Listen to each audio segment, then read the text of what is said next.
പ്രമേഹത്തിന് 6 ദൂഷ്യഫലങ്ങളാണ്, 6 കോംപ്ലിക്കേഷൻസാണ് ഉള്ളത്. 3 microvascular കോംപ്ലിക്കേഷൻസും 3 macrovascular കോംപ്ലിക്കേഷൻസും.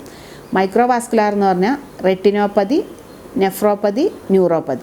Macrovascular എന്ന് പറഞ്ഞു കഴിഞ്ഞാൽ സെറിബ്രോവാസ്കുലർ ആക്സിഡൻറ്റ്സ്, അതായത് മസ്തിഷ്കത്തെ ബാധിക്കുക. പിന്നെ heart, cardiovascular disease.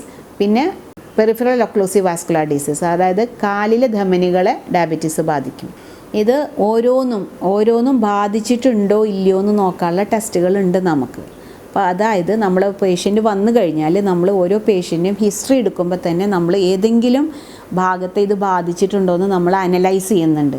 Sugar control അല്ലെങ്കിൽ ആ പേഷ്യൻറ്റിന് കൂടെ ഹൈപ്പർ ടെൻഷൻ ഉണ്ടെങ്കിൽ, കൊളസ്ട്രോൾ ഉണ്ടെങ്കിൽ, അല്ലെങ്കിൽ സ്മോക്കിംഗ് ഉണ്ടെങ്കിൽ, ആൽക്കഹോളിക് ആണെങ്കിൽ, അല്ലെങ്കിൽ ഫാമിലി ഹിസ്റ്ററി ഡയബറ്റിക് ഉണ്ടെങ്കിൽ അവർക്ക് ഹാർട്ട് പ്രോബ്ലം വരാൻ സാധ്യത കൂടുതലാണ്, കിഡ്നി പ്രോബ്ലം വരാൻ സാധ്യത കൂടുതലാണ്, അല്ലെങ്കിൽ റെറ്റിനൽ ഡാമേജ് വരാൻ കൂടുതൽ സാധ്യത ഉണ്ടെന്നാണ് നമ്മൾ പറയുന്നത്.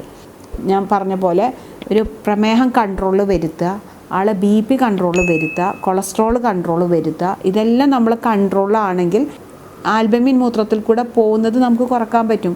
അതിനനുസരിച്ച് തന്നെ അവരെ kidney damage, retinal damage, heart attack വരാതിരിക്കാനുള്ളത്, അതെല്ലാം നമുക്ക് മുൻകരുതലുകൾ എടുത്തിട്ട് ആ പേഷ്യൻറ്റിന് നമുക്ക് ഒരു നോർമൽ സ്ഥിതിയിലോട്ട് കൊണ്ടുവരാൻ പറ്റും.